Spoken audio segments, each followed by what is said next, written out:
Welcome back. So here's a great question. So what is the primary cause of problems during the adolescent period? It's a failure to transition from a directive to a mentoring parenting style.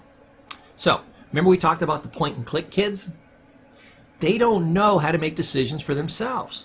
So you got to say, you know, Nancy, Johnny, do this. Nancy, Johnny, do that. Okay? You got to tell them what to do. Now, if you keep telling a child what to do, when you get into the adolescent stage where they don't want anybody telling them what to do, you're going to have a problem. Also, directives, when you're telling somebody what to do, you're not teaching them what to do. Therefore, they're going to stay dependent. That's okay in the dependent stage, but even then, again, you follow the neurological stages. The more they can understand, the more you teach them how to think at a higher level, higher level, higher level. Always, even from the younger stages, say like age 3 up to say 5 to 7, you can do a little bit of this and teach them the meanings and things like that. Then from 5 to 7 up to say 11 or 12, when they start hitting the adolescent stage, you can teach them more and more and more, higher level and higher level and higher level as their brain develops, reasonings behind everything. So this is actually when the mentoring stage starts, okay, is that 5 to 7 year old and up. So they're becoming less dependent. And I mean, think about it. Now we raise a child from 0 to 18 and you send them out their own, and they're supposedly an adult, and sometimes at 18 years of age, they're still not an adult. They still don't know how to have a job, they don't know how to have relationships, they don't understand things, they have no idea how the work-day world works, how the outside social environment works, how the world works, and off they go. But think about the old days. You used to die, say 100, 150 years ago, the average age was about 40 years old. Okay, 200 years ago, it was about 30 years old. So say 150 years ago, by the time you were 12, it was as if you were like 30 years old. So you were taking over the family business, most of which was agricultural. So it was farms or you know, a family business. Very few people worked for other people except after the Industrial Revolution. So you were a skilled craftsman or something like that, and you had your own family business, or you were agricultural. Just a few people worked for other people. So you were out there and you were already running your own business at 12 years old. Okay, you were already married, you know, between 12 and 14. Some of those books are still in the law. I think in New Hampshire, you don't need parental consent if you're a woman and you're 14 years old, or you can marry as young as 12 with parental consent, and you can marry as young as 12 if you're a male in New Hampshire. So that's the way it was, okay? But we want to move them from directive to mentoring as soon as we can, again, following the neurological stages and as much as they can understand. You know your child, you know what they can understand and what they can't understand at what level, especially if you've taken some of those child development classes we talked about, some of those psychology classes, you'll notice a little bit better. So constantly, as quickly as we can push it, but not pushing it too hard, move from directive to mentoring. So think of it like you got an employee. Your child is your employee. And when they first come in, they're in the training stage, and of course you're just telling them what to do, and they do it, and they try to duplicate it and everything, and it's totally directive. A little later, they'll take on some nuances and things like that. They'll try to put their own flair on it. That's where they start moving into their own thing. But as you mentor them and you try to teach them why you do things, help them understand the corporation, see the bigger picture, see other people's jobs, maybe move them through a couple of jobs, you start mentoring them, you start moving them up, and what you want to do is you want to get them from being an employee to being a manager, so that at some point they can run that business. You could go off and retire and just collect checks from them, and they could still be running the business.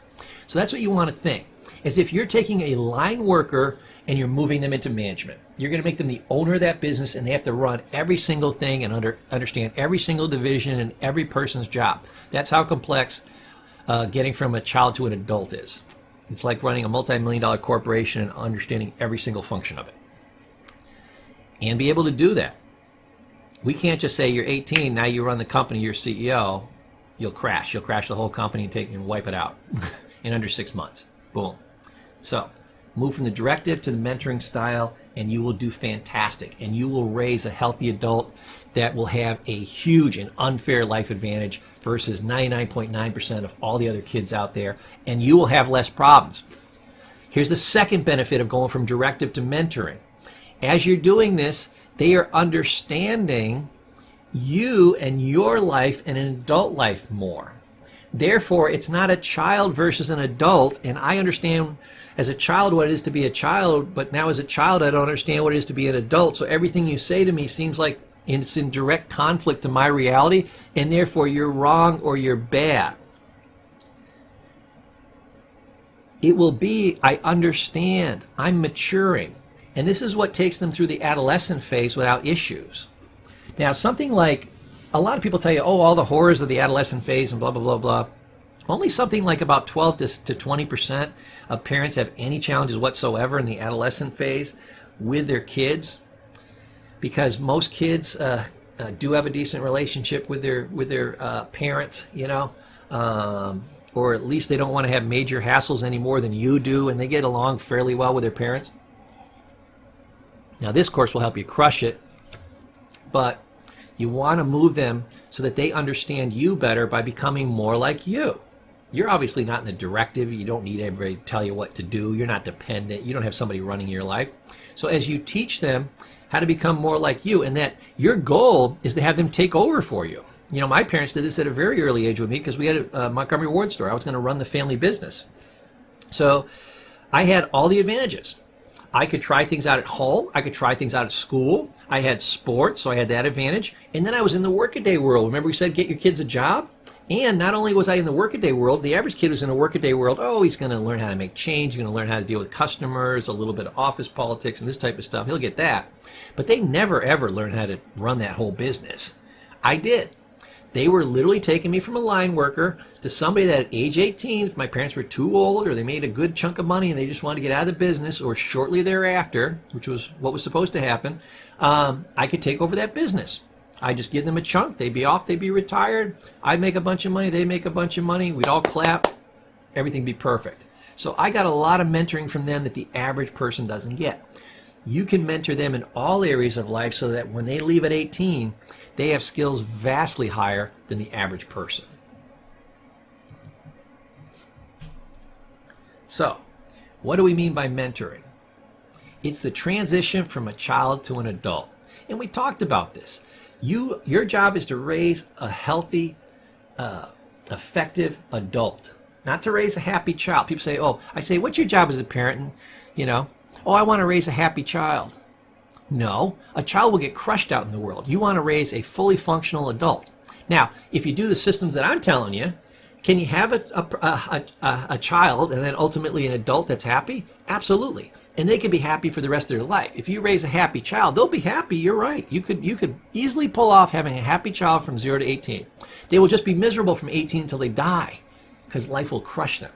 We don't want that. So your job is to transition them from a child to an adult. Now, mentoring, like we talked about, is taking them from where they are to where they need to be. So think of it, they always say, if you want to make a good plan, start with the end in mind. So point A and point B. Point A, childhood. Point B, adulthood. What are the steps and what are the logical ways to branch that out? Don't ask too much from them and don't ask too little. Mentoring is about timing and sequence. And think of it like a weightlifting analogy. You know, they need to lift a little more and a little more and a little more. This is how you do progressive rewards with a child. As the responsibility goes up, and the responsibility goes up first, the rewards go up. Those come second, you know? So same thing when you're trying to plan out how to move them from child to adult. Make sure you do it at the right time, in the right amount, at the right weight, in the right sequence. Perfect. And you will absolutely crush it. Now this we talked about before, but I just want to emphasize it. Your job is not to raise a happy child. Responsible, capable adult. Think of what that means. You need to have a decent IQ. Is this person intelligent? You need to have critical thinking skills. Can they do problem solving? Do they know a good source from a bad source? Do they have social skills? Huge. Some of those skills I said you should have. Do they have selling skills, motivational skills? Do they understand psychology? Those types of pieces. Do they have that? Do they have emotional IQ? Are they emotionally intelligent? Able to have good, stable relationships? All these things come into raising a responsible, capable adult. Most parents just watch the kids go through their childhood and hope they make out okay. Why? Because they're not specifically installing these skills, gaining them themselves first, and then installing them in their child. Now, I love this picture here. Funny as hell. Party on. Your job as a parent is to work yourself out of a job. Remember I said my parents had the Montgomery Ward store and they were teaching me how to take over for them so they could go to the next exotic beach, they could retire? That's your job as a parent. I want you to think from age 0 to 18, they are going to be able to take over. Now in the old days, like I said, 150, 200 years ago, you were going to have a kid when you were about 15 years old, and somewhere between 25 and 35, you were going to be dead. Okay? So you were lucky if you got your child past adolescence, somewhere around 10 to 12 years old, you might be dead. Or by the time they were 22 or 24, you could be dead easily. So you had to raise them to where they could not only take care of themselves, they had to take care of you in old age. And old age for you might be 12 to 20 years old for them. So you have to work yourself out of a job, and you had to work yourself out of it quick. You know, my dad, he grew up on the farm. They put you to work right off. If you were a little kid, but you could hold the seed bucket and you could follow your mother around, she would plant the seeds and you would carry the bucket. When you got a little bit smarter, and maybe you were 4 years old, she would teach you how to dig a hole and you would put the seed in, okay? Then when you got older and you knew what you were doing, maybe you were 5 years old, you could start doing all that, plus you could do the weeding, okay?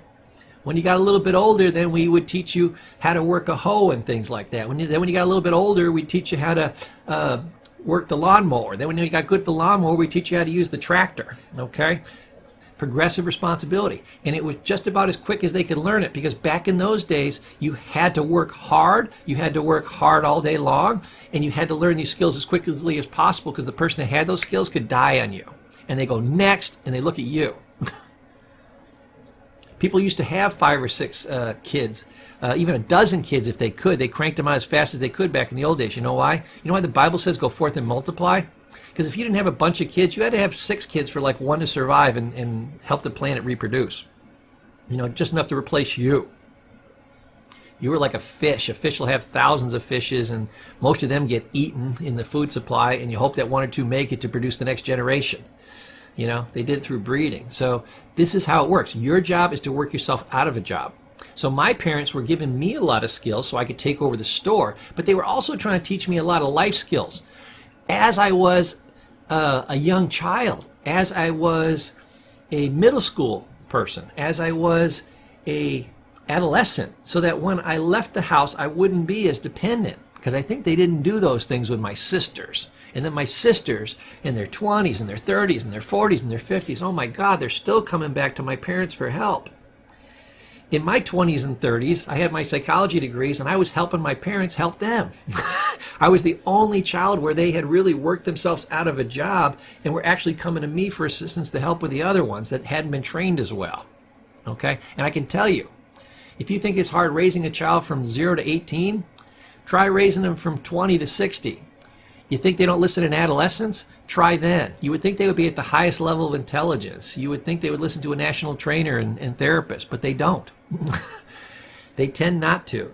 Okay, I've got to use every therapy skill in my bag to have them get a little bit of it, and I have very little time with them, and they don't want to listen. Why? This is why you don't do therapy with family members. Family members are the ones they don't want to listen to.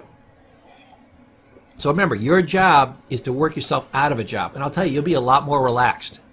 This is where your adolescence will be almost point and click. I was easy for my parents to deal with in adolescence. They might tell you a slightly different story. Remember that mental warping that happens? But I was relatively easy. I could stay out late at night because they weren't worried that I would get into any trouble. I could go off on my own. I played with myself. You know, I rode my bike everywhere. They didn't have to, you know, have me out in the backyard where they could observe me all the time. They had taught me good traits, good character, good skills so they didn't have to worry about me. With my sisters, they doted on them, they watched them, they didn't make them become as independent. They had to watch them for everything, or these guys were like kamikaze, they get themselves killed. So you want to work yourself out of a job because it's the least amount of work. Now, finally, for this section, the transition from child to adult is critical, and it should occur slowly over time. Remember, the right amount in the right sequence. This is almost like where you need a developmental understanding of your child. At what stage should they have what skills? You want to make sure they're on track for those stages or slightly ahead of those stages. Whatever their little minds can carry. So this is where you help the child to excel. So the right tools at the right time in the right amounts. Do this and your child will come out absolutely fantastic. And of course, if you're having additional children, you'll get better and better and better at this, but you will be starting at a quantum leap higher than the average parent does. Remember, you're in the 1/10 of 1% that's actually doing a training like this. If you did this one training and you never did another training in your life, you would blow everybody away if you apply these skills. Remember, knowledge isn't power. Knowledge is power when you apply it. People always forget the second half of that quote. They say, knowledge is power, knowledge is power. No, knowledge is trivia. Get your butt on Jeopardy. Maybe that'll make you some money. But knowledge is just trivia. People are full of trivia. Everybody learns a ton of information in their life, but people get wildly different results. Why? Because the amount of what they know that they apply. Knowledge is power when you apply it. Apply these skills and you'll absolutely crush it. I'll be so proud of you. And please write me back. Let me know how you're making out. I'd love to hear from you.